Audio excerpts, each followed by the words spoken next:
നമുക്ക് വരുന്ന എൻക്വയറീസിൽ ഒരുപാട് ആൾക്കാർ ചോദിക്കുന്നതാണ് ലോ ബഡ്ജറ്റിൽ വാഹനങ്ങൾ ലോൺ ചെയ്യാൻ പറ്റുന്ന വാഹനങ്ങൾ ഉണ്ടോന്ന്, അതും ചെറിയ EMI ഒക്കെ അടച്ചുകൊണ്ടുള്ള വണ്ടി സ്വന്തമാക്കാൻ പറ്റുന്ന വാഹനങ്ങൾ ഉണ്ടോന്ന്. അപ്പോൾ അതുപോലൊരു വാഹനം കൊണ്ടാണ് നമ്മൾ സ്റ്റോക്ക് എന്നുള്ളത്. ഒരു അടിപൊളി 2012 മോഡൽ ഇയോണിലെ ബാക്കി ഡീറ്റെയിൽസ് ആണ് പറഞ്ഞത്. അപ്പോൾ 2012 മോഡൽ ഇയോൺ മാഗ്ന പ്ലസിൽ ഓപ്ഷനിൽ വരുന്നൊരു അടിപൊളി കിഡിലെ ഇയോൺ കൊണ്ടാണ് നമ്മൾ സ്റ്റോക്ക് വന്നിട്ടുള്ളത്. 81,000 കിലോമീറ്ററിൽ major accident, replacement, windshield replacement കാര്യങ്ങൾ ഒന്നുമില്ലാത്ത ഒരു അടിപൊളി ക്വാളിറ്റിയുള്ള വാഹനമായിട്ടാണ് നല്ല ഗ്രേ ബ്യൂട്ടി, ഒരു ഫാമിലി ചെറിയൊരു ഒതുങ്ങി കൂടിയ ഫാമിലി യൂസിനൊക്കെ പറ്റിയ ചെറിയ ബഡ്ജറ്റിൽ അത്യാവശ്യം ക്വാളിറ്റി ഉള്ള ഒരു വാഹനം. സ്പെയർ കീ കാര്യങ്ങളെല്ലാം അവൈലബിൾ ആയിട്ടുള്ള വാഹനമാണ്. അപ്പോൾ ഈ ഒരു വാഹനം നമുക്ക് ഓഫർ പ്രൈസിന് എത്രയും കൊടുക്കാൻ പറ്റും? നമുക്ക് ഈ വാഹനം 1,38,000 രൂപയ്ക്ക് ഫൈനലൈസ് ചെയ്ത് കൊടുക്കുക. അതിൽ പുതിയ ഇൻഷുറൻസ് നമുക്ക് എടുത്ത് കൊടുക്കും. പുതിയ ഇൻഷുറൻസും കൂടി കൊടുക്കല്ലേ.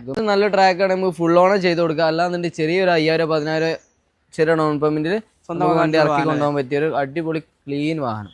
ഇപ്പോൾ ഒരു ചെറിയ ബഡ്ജറ്റ്, ചെറിയൊരു ഡൗൺ പേയ്മെന്റ് ഒക്കെ ഇറക്കിക്കാണ്ട് മാസം ചെറിയൊരു 5,000-6,000 രൂപ EMI അടിച്ചിക്കാണ്ട് സ്വന്തമാക്കാൻ പറ്റിയ വാഹനങ്ങൾ അന്വേഷിച്ച് നടക്കുന്നവരാണെന്നുണ്ടെങ്കിൽ താഴെ കാണുന്ന നമ്മുടെ നമ്പറിൽ പെട്ടെന്ന് തന്നെ കോൺടാക്ട് ചെയ്തോളൂ.